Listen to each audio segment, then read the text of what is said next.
servant girl, Hope. Now, the cool thing about Hope, Hope is my favorite. We don't have a name for her, so she's going to go by her name. Hope is probably my favorite person in this whole story, because Hope got taken from her mom and dad. She got taken out of where she lived, and she didn't deserve it, and her parents may not have deserved it, but Hope, even though she's working hard for Naaman's wife, and even though that's not the job that she asked for, even though she's away from people who speak her language, away from people who love her, Hope is still being faithful. And when she finds out that Naaman has leprosy, the first thing she thinks of doing is saying, hey, I know a God, I know a prophet who works for the one true God, and he could heal that.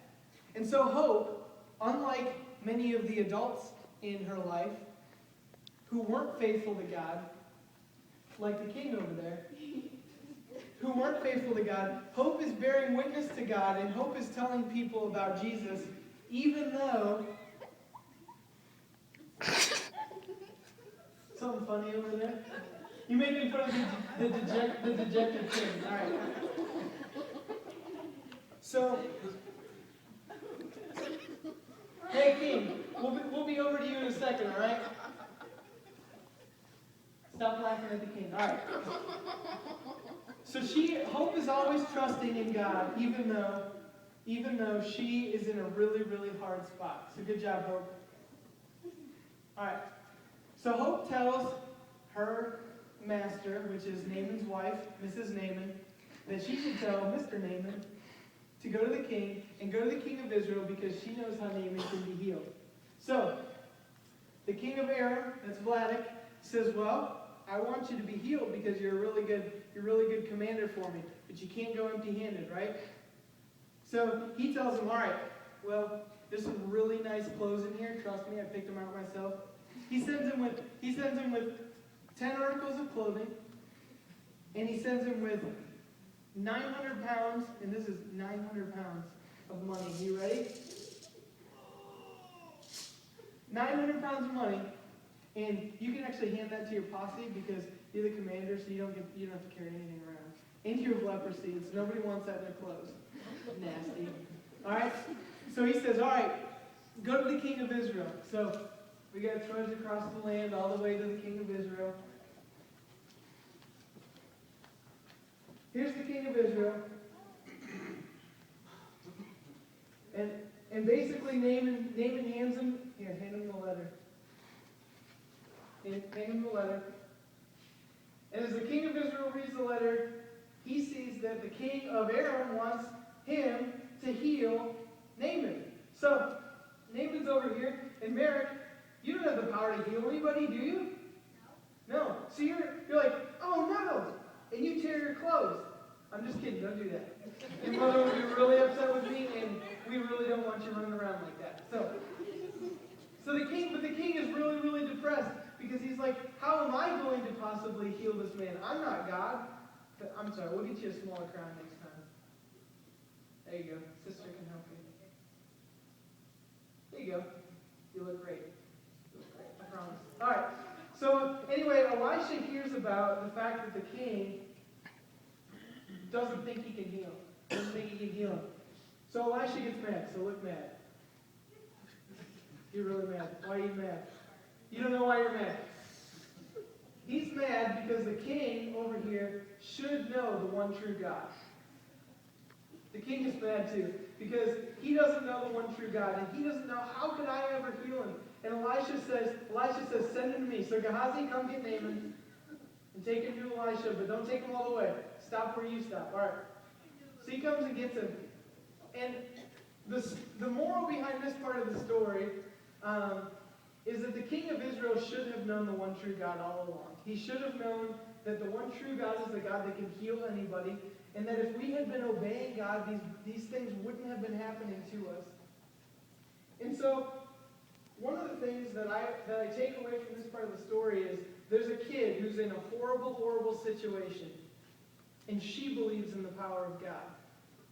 And she believes that even though my life is really, really hard, I know a God who can heal you.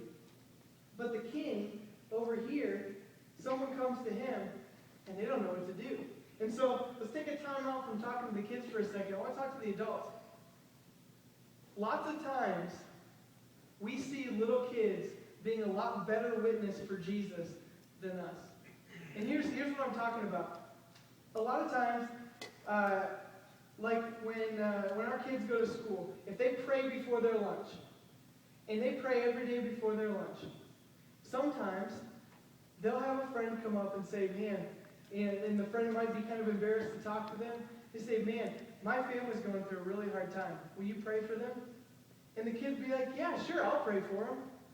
But when someone comes to us as adults, we oftentimes don't be the witness that we should be, even though we know the one true God. We have people all around us whose lives are falling apart, and they say, oh, whatever will I do? And we have the message, we have the good news about Jesus Christ, that he is the one that we can always rely on. But we oftentimes don't do what we should do. And so the childlike faith of hope is a picture to all of us that no matter what our circumstances are, God wants us to be faithful. But the king of Israel, he doesn't believe in God. He thinks, man, my own power, I can't heal Naaman. And he doesn't have faith. So that's kind of, we're going to pause in the middle of our story just to kind of address that this little girl really puts to shame the king of God's chosen people. So Elisha sends for Naaman, but Elisha hangs out. He doesn't let Naaman come all the way up to him. And he says, and so he sends out Gehazi, and Gehazi says, all right, my prophet will heal you. And so he goes in, Gehazi goes in, and Elisha says, tell him to go dip in the Jordan River 7 times and he'll be healed. So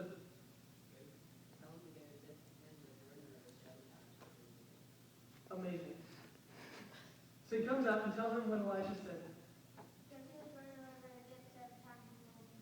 And what do you think you do? Like, don't make me dip in the Jordan River. And you get all indignant. Show me your best indignant face. All right, show me your best face. All right, let's go.